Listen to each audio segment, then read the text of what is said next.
Hi everyone, this is Terry. I was asked how can you quilt something, and I'm going to give you an example if it's already pieced. So here's an example. Now normally I would have this ready with batting in the background. I would have basted these edges in some way because you want to make sure that your embroidery foot doesn't get caught on this raw edge, and then I would have my background fabric as well.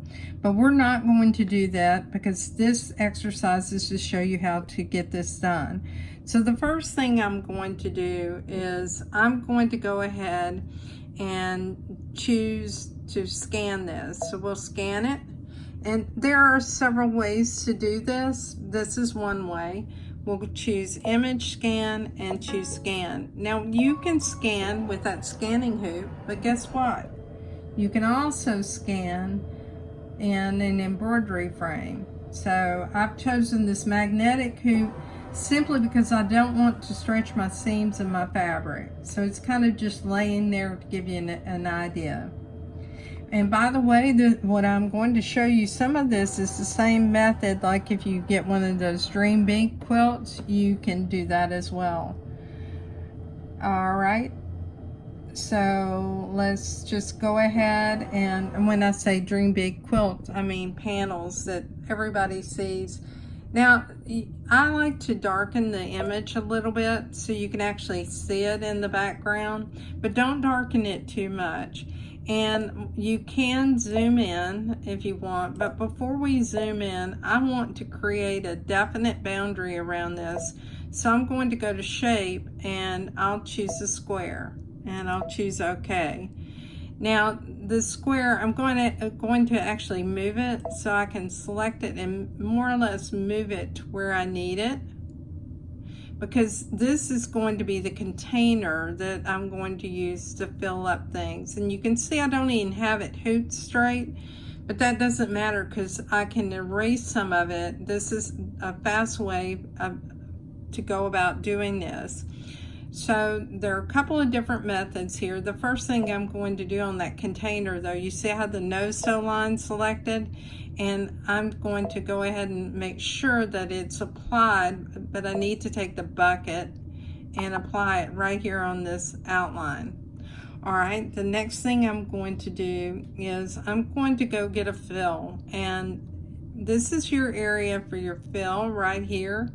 Let's go to properties. We'll start out with stippling because that's a fast way to quilt something. Take your bucket and fill this.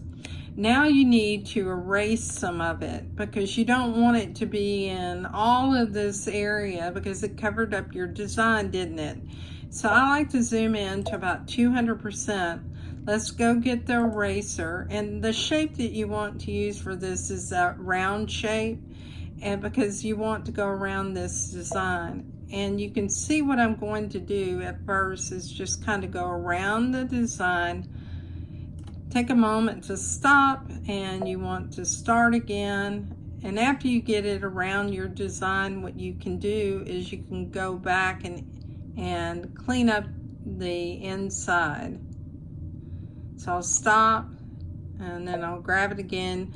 One thing you can do is kind of work up to the edge of how far you want to go.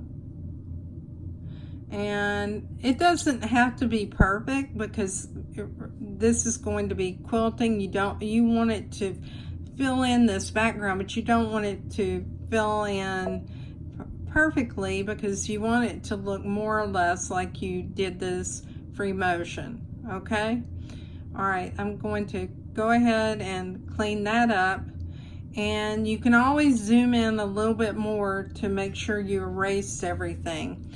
Now I'm going to choose the square because one of the things that I want to do is I don't want it to go outside this block, and I'll take the hand and move this up like this, and now I need to erase some of this.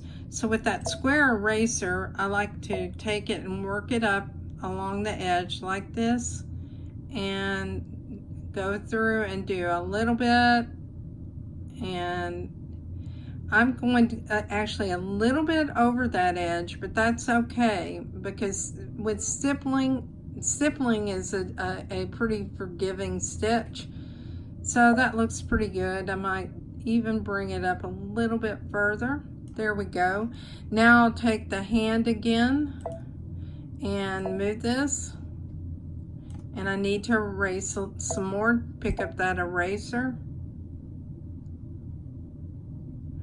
And we'll just come up here, and again I'm going to release my mouse button. And I just made a mistake, and you can see I can do undo. So that's why I said kind of let the edge of it do the work that you want to have done. When your hand gets tired, stop. Take your hand and move this. Pick up that eraser again. And is this perfect? No, it's not. But you know, you can work on this on your own and perfect it. I'm just showing you the overall techniques. Okay, so now that's done. Now what I'm going to do is I'll choose OK. Let's go back to 100%, and let's just make sure that we have the areas that we want. And now what I'm going to do is I'll go to next. When you go to next, you can change the size of that stippling. I'm going to move it up to, let's move it to 20 and see what that looks like. Of course, that's way too large. You have no stippling. So actually what I normally use is 8. So we'll go to 8 millimeters. There we go, and we'll choose OK. Looks pretty good, doesn't it? So that's one way of creating stippling. I'm going to show you another way. And so what we'll do is we'll choose return, choose all clear to cancel. We're going to go in this time and again scan, go to image scan, scan what's in the hoop. And these methods work if you've already done your embroidery. If you haven't done your embroidery, you can plan ahead, and I'll show you that as well.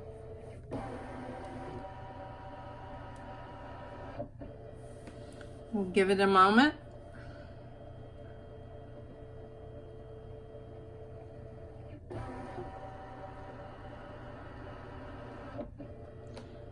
Okay, and it's almost complete recognizing this. Now I had somebody say that after the upgrade that their scanner wasn't working. You can see mine is working, at least with this application, and working well.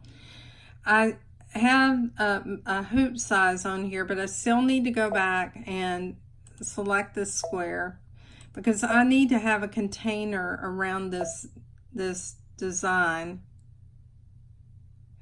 and just choose that. That's okay, because we're going to do some of the same techniques.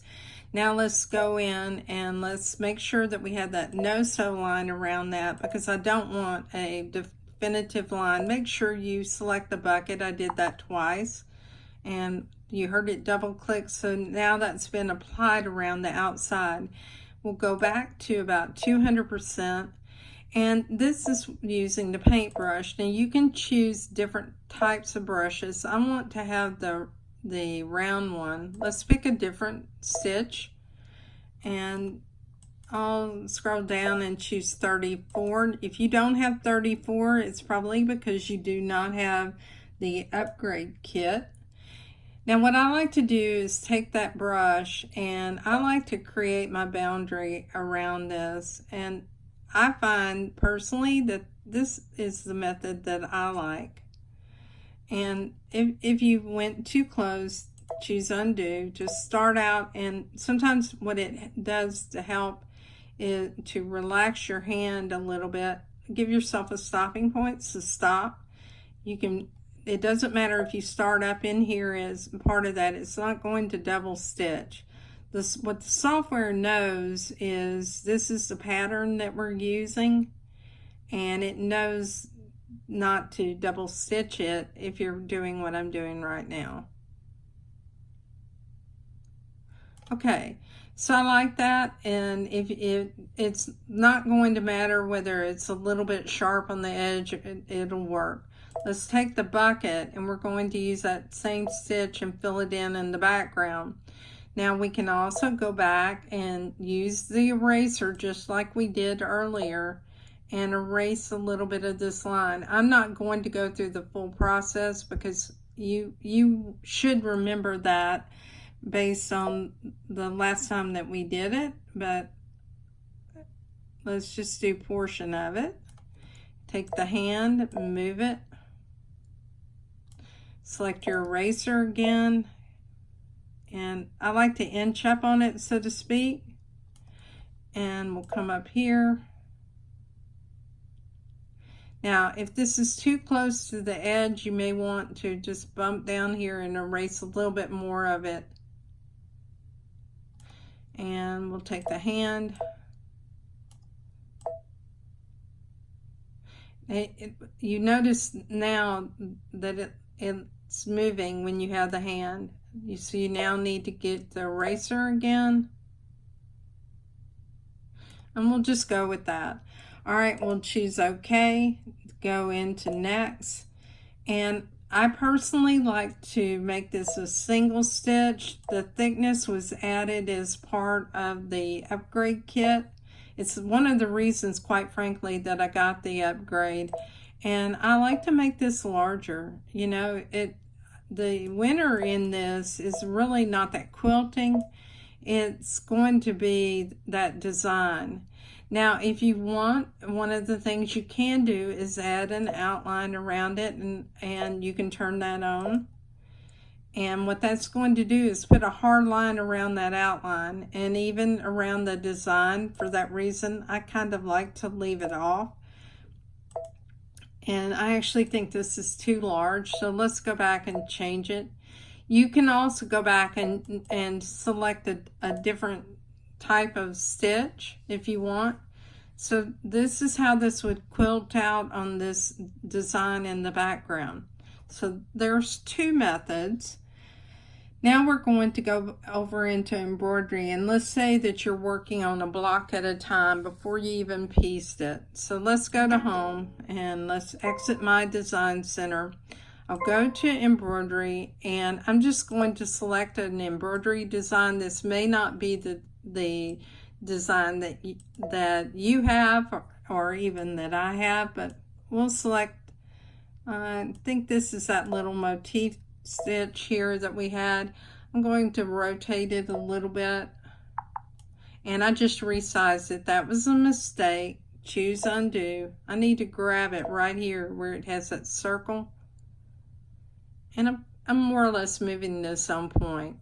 So I have a 200 by 200 hoop, and what I would do in this case is I would have the batting behind this, and I would have a cutaway stabilizer. That's a lightweight cutaway stabilizer.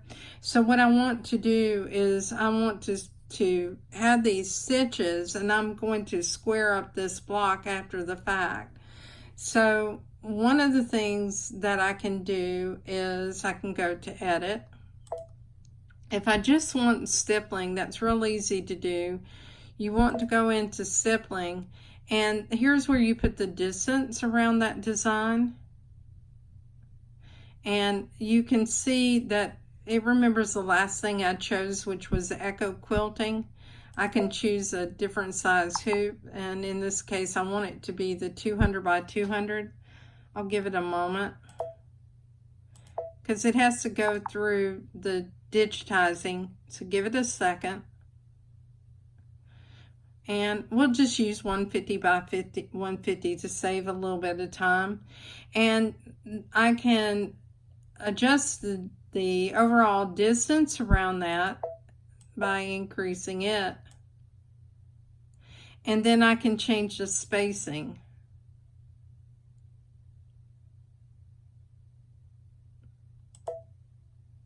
So I'll increase that spacing.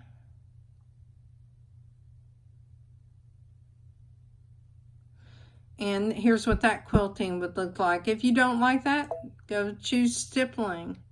And here's what stippling would look like. And again, you adjust the distance, and you can change the spacing on this if you want it as well. Now, typically I use a thread that matches my background fabric because again, the embroidery is the real winner here. I'll choose OK. You can see this is actually inside this hoop. If I wanted to, I could add another design out to the outside. I really don't want that.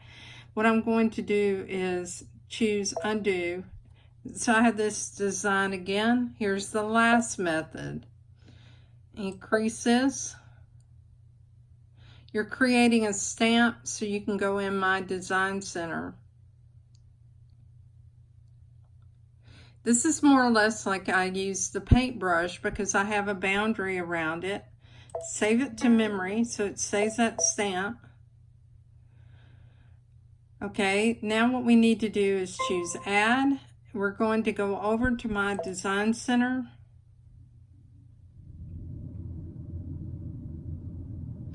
And once we get into my design center, we need to, first of all, choose the hoop size we're using.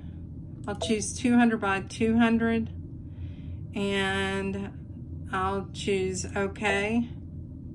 And then what I'm going to do is go retrieve that stamp, and here it is, and choose OK. And now I'll take my bucket and I'll choose the decorative stitch that I want in the background, and what I'll do is I'll go ahead and choose stippling just to make this fast. We'll make this green and choose OK. We'll take the bucket and fill it in. Then the rest of the process is what I showed you a moment ago. Now, the one thing that I want to mention to you when you go through all these different processes is, you see right here, this outline, go over here and make that a no-sew line, choose OK, and because this is for that container, take your bucket and fill it in. You'll hear a double click, but it's that container is selected. Now, if you choose next, and I'll make this larger and choose OK. And I take this all the way into embroidery by choosing set. Here's my overall design, and that's if I did it all at once. I'm Terry Maffitt. I hope these videos are helpful to you. I have a Facebook group called Just Stitching with a Brother Luminaire, and this was a challenge in that group when I showed you the table runner. It's not complete.